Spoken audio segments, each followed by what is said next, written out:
अस्सलाम वालेकुम दोस्तों, वेलकम बैक। लास्ट क्लास में हमने एलिमेंटोर के साथ अपने होम पेज का बेसिक स्ट्रक्चर क्रिएट किया था और मैं उम्मीद करता हूं कि आपने उस क्लास की प्रैक्टिस की होगी और हर विजेट को एक्सप्लोर किया होगा। अगर आपने वो क्लास मिस की है तो मैं रेकमेंड करूंगा कि आप उस क्लास को जरूर देखिएगा ताकि आपको एलिमेंटोर की फाउंडेशन का पता चल सके। आज हम वेबसाइट के एक और इम्पोर्टेंट पेज को बनाएंगे जिसका नाम है कॉन्टैक्ट पेज। बहुत से लोग समझते हैं कि कॉन्टैक्ट पेज सिर्फ एक फॉर्म होता है, लेकिन असल में ऐसा नहीं है। ये वेबसाइट का कम्युनिकेशन सेंटर कहलाता है। अगर कस्टमर आपसे बात करना चाहे तो वो इस पेज को यूज करेगा। एक प्रोफेशनल कॉन्टैक्ट पेज में सिर्फ फॉर्म नहीं होता। कस्टमर को जितनी भी कॉन्टैक्ट ऑप्शंस देना मुमकिन हो उतना ही ज्यादा यूजफुल होता है। हर कस्टमर का प्रेफर्ड कॉन्टैक्ट मेथड अलग हो सकता है। कुछ कस्टमर ईमेल के साथ कॉन्टैक्ट करना ज्यादा प्रेफर करते हैं, कुछ कस्टमर डायरेक्ट कॉल करना ज्यादा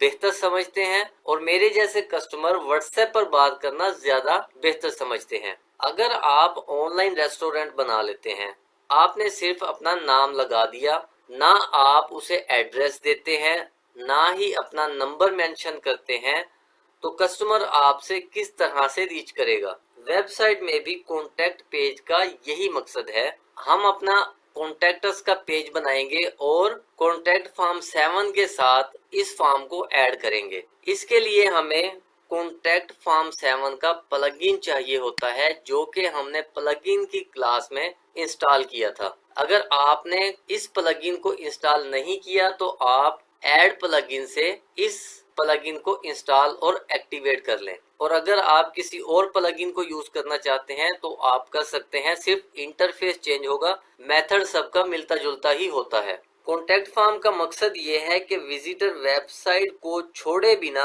आपको मैसेज कर सके। मैंने कॉन्टैक्ट फॉर्म 7 एक्टिव किया हुआ है तो मैं डायरेक्ट फॉर्म को क्रिएट करने की तरफ जाऊंगा। यहाँ आपको लेफ्ट साइड पर एक ऑप्शन मिलेगा कॉन्टैक्ट का और उसके अंदर आप कॉन्टैक्ट फॉर्म वाले टैब पर जब क्लिक करते हैं तो आपकी वेबसाइट में कुछ बिल्ट इन फॉर्म मौजूद होंगे जो कि बाय डिफॉल्ट एक ही फॉर्म मौजूद होता है। अगर हम इस फॉर्म को न्यू बनाना चाहते हैं, कुछ मजीद ऑप्शंस को ऐड करना चाहते हैं तो वो हम कर सकते हैं। हम स्क्रैच से एक नया फॉर्म क्रिएट करेंगे। सबसे ऊपर देखें, आपको एक ऑप्शन मिलेगा ऐड कॉन्टैक्ट फॉर्म। इस पर क्लिक करें तो आपके पास कुछ ऑप्शंस ऑलरेडी अवेलेबल हैं, जैसे कि यूजर अपना नाम इंटर कर सकता है, यूजर अपना ईमेल एड्रेस इंटर कर सकता है, सब्जेक्ट लिखेगा ईमेल का और अपना मैसेज टाइप करेगा, उसके बाद सबमिट बटन पर क्लिक कर देगा।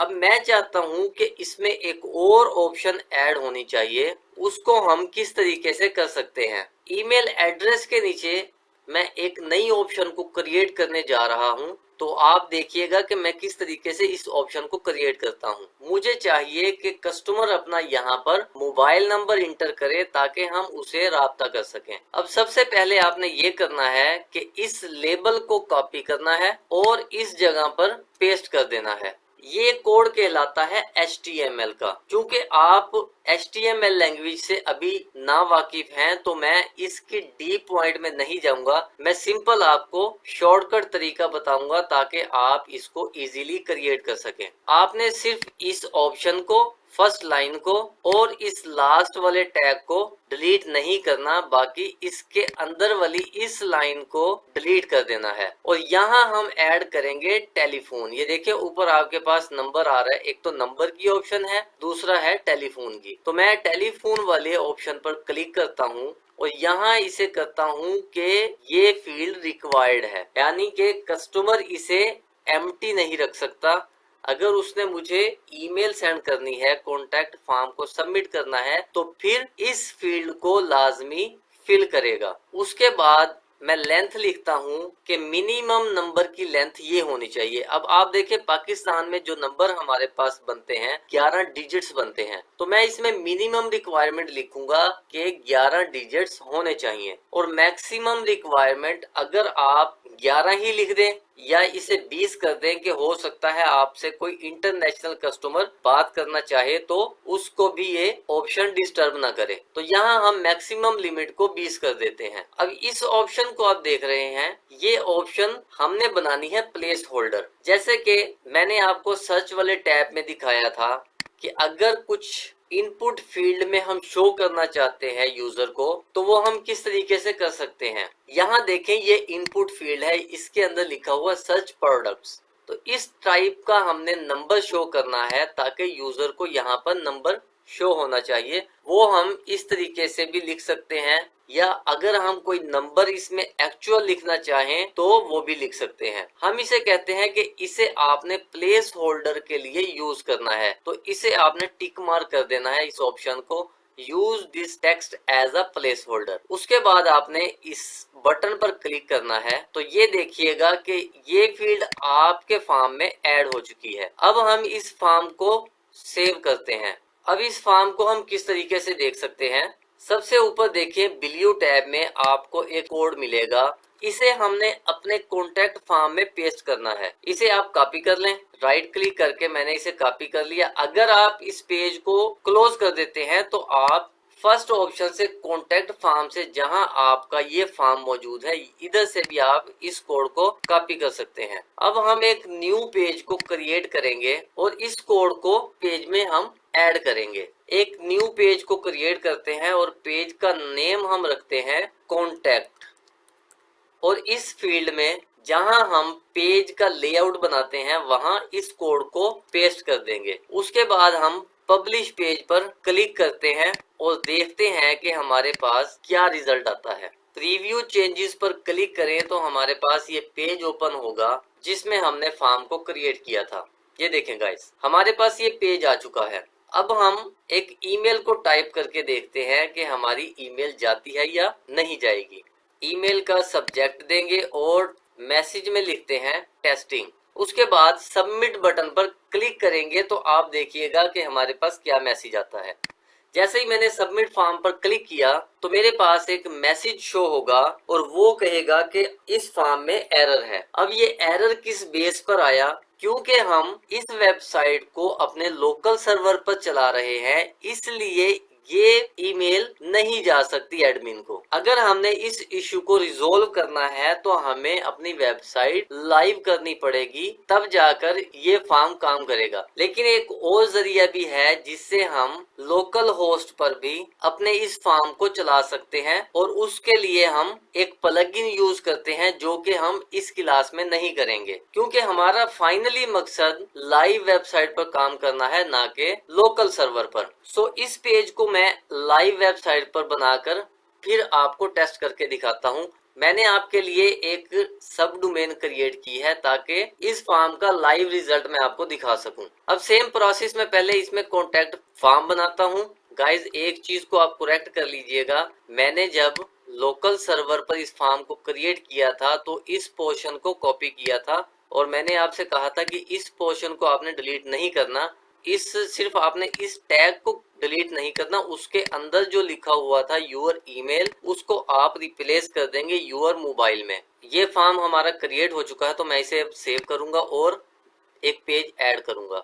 जी गाइस, हमने लाइव सर्वर पर अपने पेज को क्रिएट कर लिया है। अब हम एक ईमेल को टाइप करके देखते हैं और फिर रिजल्ट देखते हैं कि हमारे पास क्या एरर आएगा। ये देखें, हमने एक ईमेल टाइप की, उसके बाद अब हम सबमिट पर क्लिक करेंगे तो आप देखिए कि आपके पास एक सक्सेसफुल मैसेज आ रहा है। अब ये जो ईमेल है, ये ईमेल जाएगी डायरेक्ट जो आपकी वर्डप्रेस वेबसाइट के अंदर ईमेल अटैच है। जैसे कि हम सेटिंग में चलते हैं और जर्नल के टैब को देखते हैं, यहाँ एक ईमेल एड्रेस मेंशन है। इस ईमेल एड्रेस पर ये ईमेल हमें रिसीव होगी। हमारे पास इस किस्म का कोई भी ईमेल एड्रेस क्रिएट नहीं है। सो हम क्या करेंगे कि इसी फॉर्म में चलेंगे और यहाँ एक और तरीका हम बनाकर देखते हैं कि हम किस तरीके से किसी और ईमेल पर इस ईमेल को सेंड कर सकते हैं। कस्टमर जब भी इस फॉर्म के जरिए हमें ईमेल भेजेगा तो वो ईमेल हमें किस ईमेल आईडी पर रिसीव करनी है। इस फॉर्म को एडिट करते हैं और यहाँ पर आप देखें सबसे ऊपर फॉर्म के साथ एक ऑप्शन है मेल की। इस मेल में आपके पास सबसे फर्स्ट जो ऑप्शन है टू, इसका मतलब है कि ये ईमेल साइट एडमिन को जाएगी। हमने अब किसी और ईमेल एड्रेस पर इस ईमेल को भेजना है, तो वो हम किस तरीके से करेंगे, सिंपली हम यहाँ मेंशन कर देंगे उस ईमेल एड्रेस को जहां हमने इस ईमेल को सेंड करना है। अब मैं इस ईमेल को चेंज करके दोबारा से पेज को सेव करता हूं और हम फिर से इस ईमेल को टाइप करते हैं। हमारे पास ये मैसेज रेडी हो चुका है, तो अब हम सबमिट बटन पर क्लिक करेंगे और देखेंगे कि हमें ईमेल रिसीव हुई है या नहीं हुई। मैं ईमेल आईडी अपना चेक करता हूं जाकर। ये देखें दोस्तों, हमें इस टाइप की ईमेल रिसीव हुई है जो हमने अभी सबमिट की थी।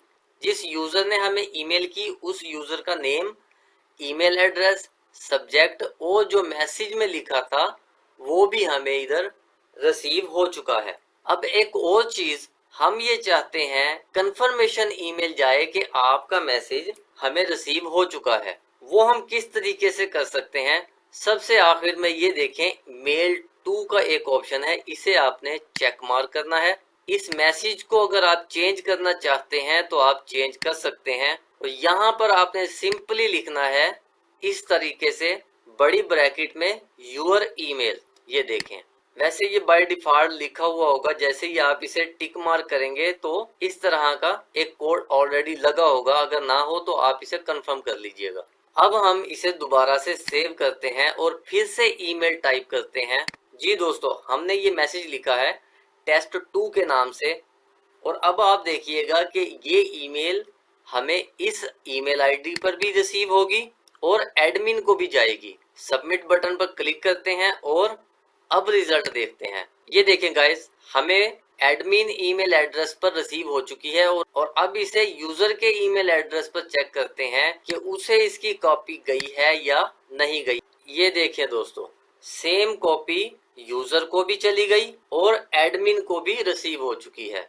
तो इस तरीके से हम अपने कॉन्टैक्ट फॉर्म को क्रिएट कर सकते हैं। अब सेकंड बात यह है कि हमने फॉर्म को तो क्रिएट कर लिया, लेकिन हम एडिशनल इंफॉर्मेशन इसमें ऐड करना चाहते हैं ताकि यूजर हमसे कॉन्टैक्ट कर सके व्हाट्सएप या मोबाइल पर। तो उसके लिए हम इस पेज को एलिमेंटोर के साथ चेंज करने की कोशिश करते हैं।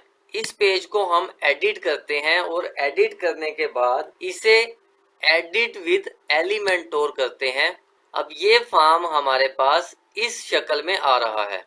सो अब हम ये चाहते हैं कि हमारे पास राइट साइड में ये फॉर्म आ जाए और लेफ्ट साइड पर हम एडिशनल इंफॉर्मेशन ऐड कर दें यूजर के लिए।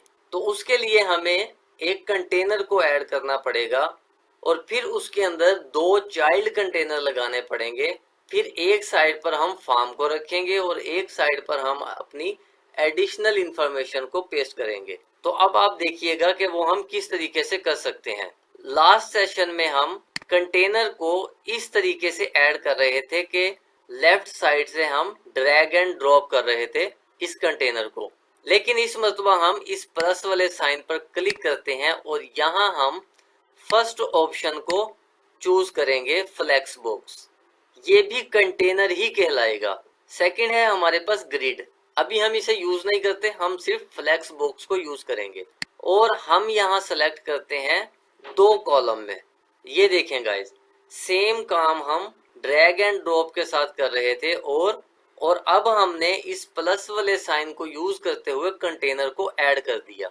सो अब हम क्या करेंगे कि इस जगह पर हमने इस कोड को पेस्ट करना है जो कि हमने कॉपी किया था।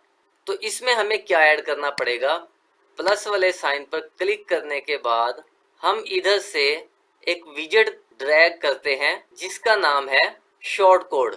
इस शॉर्ट कोड वाले विजेट को हम इस जगह पर ड्रैग कर देंगे और इस फॉर्म का कोड हम इस जगह से कॉपी करके पेस्ट कर देंगे लेफ्ट साइड में इंटर योर शॉर्ट कोड के बॉक्स में। ये देखें गाइस, जैसे ही हमने इस शॉर्ट कोड को पेस्ट किया तो ये फॉर्म हमारा राइट साइड पर आ चुका है। अब हम इस फर्स्ट वाले फॉर्म को निकाल देते हैं और लेफ्ट साइड पर हम एडिशनल इंफॉर्मेशन को ऐड करेंगे। अब ये एडिशनल इंफॉर्मेशन आप पर डिपेंड करती है कि आप क्या इंफॉर्मेशन यूजर के लिए रखना चाहते हैं। मैं सबसे ऊपर पहले मेंशन करना चाहता हूँ ईमेल एड्रेस। या तो मैं सिर्फ ईमेल एड्रेस को मेंशन कर दूं या फिर उसके लेफ्ट साइड पर भी एक आइकन दे दूं। तो आपको याद होगा कि हमने किस तरीके से आइकन के विजेट को ऐड किया था और उसके लिए हमने एक कंटेनर भी लास्ट सेशन में क्रिएट किया था। अगर तो हम सिर्फ हेडिंग देना चाहते हैं तो वो हम सिंपल विजेट ड्रैग करके दे सकते हैं, लेकिन अगर मैं उसके साथ एक आइकन देना चाहता हूं तो फिर मुझे कंटेनर को यूज करना पड़ेगा ताकि मैं उसे रो की कंडीशन में ला सकूं। तो मैं यहाँ पर एक कंटेनर ड्रैग करता हूं और इस कंटेनर के अंदर पहले हम आइकन लगाएंगे, उसके बाद एक हम हेडिंग ऐड करते हैं, या अगर आपने हेडिंग ऐड नहीं करनी, टेक्स्ट एडिटर रखना है तो टेक्स्ट एडिटर को भी हम ड्रैग कर सकते हैं। अब इस कंटेनर की डायरेक्शन हमने क्या रखनी है, आपको याद होगा कि हमने लास्ट सेशन में रो शेप में लाने के लिए किस तरीके से इसकी डायरेक्शन को चेंज किया था। सो हम इस कंटेनर को सिलेक्ट करेंगे और इसकी डायरेक्शन कर देंगे रो, और इस आइकन के साइज को थोड़ा सा हम चेंज करते हैं। उसके बाद यहाँ मेंशन करते हैं अपना ईमेल आईडी। अब इसी कंटेनर के नीचे हमने एक और कंटेनर ऐड करना है जिसमें हम अपना ऑफिस या शॉप का टाइम मेंशन करेंगे। इधर हम मेंशन करते हैं 9 AM to 5 PM और इसके आइकन को हम चेंज कर देते हैं, क्लॉक ऐड कर देते हैं। ये देखें गाइस। उसके बाद हम क्या चीज ऐड कर सकते हैं, हम एक और कंटेनर को डुप्लीकेट करेंगे और यहाँ हम मेंशन कर देते हैं एड्रेस। ये हमारा आ गया है एड्रेस। अब अगर आपका फिजिकल ऑफिस है या फिजिकल शॉप है तो गूगल मैप भी ऐड करना बहुत ज़्यादा यूजफुल हो सकता है। कस्टमर सीधा नेविगेशन यूज करके आपके ऑफिस तक या आपकी शॉप तक पहुंच सकता है। या अगर आप सिर्फ ऑनलाइन सर्विसेज देते हैं, कोई फिजिकल शॉप नहीं है, तो फिर आप इसे ऑप्शनल रख सकते हैं। लेकिन मैं आपको मैप ऐड करने का तरीका समझा देता हूँ। हम विजेट सर्च करते हैं मैप, ये देखें गूगल मैप, इसे हमने यहाँ पर ड्रैग कर देना है। ये देखें गाइस, यहाँ एक मैप आ चुका है जो कि हेल्प करता है कस्टमर को हमारे ऑफिस या शॉप तक पहुंचने में। इस लोकेशन को आप चेंज कर सकते हैं, जैसे ये देखिए मैंने किया है विहाड़ी चौक। अब ये पिन हो जाएगा विहाड़ी चौक पर। और अगर मैंने कोई स्पेसिफिक शॉप को ऐड करना है, अगर मेरी गूगल मैप पर शॉप ऑलरेडी लिस्टेड है, तो मैं इस तरीके से इस डायनामिक टैग से ऐड कर सकता हूं जो कि प्रो वर्जन में अवेलेबल होता है, और इसको मैं जूम भी कर सकता हूं इस तरीके से। ये देखें गाइस, तो ये पेज हमारा अब रेडी हो चुका है। इसे फाइनली हम पब्लिश करते हैं और दोबारा से जाकर चेक करते हैं अपने पेज को। ये देखें गाइस, ये एक प्रोफेशनल कॉन्टैक्ट का पेज बन चुका है। सो गाइस, आज आपने इम्पोर्टेंट कम्युनिकेशन सिस्टम को भी बनाना सीख लिया है। मैं उम्मीद करता हूं कि अब आप इसे 100% खुद से अच्छा डिजाइन क्रिएट कर सकते हैं।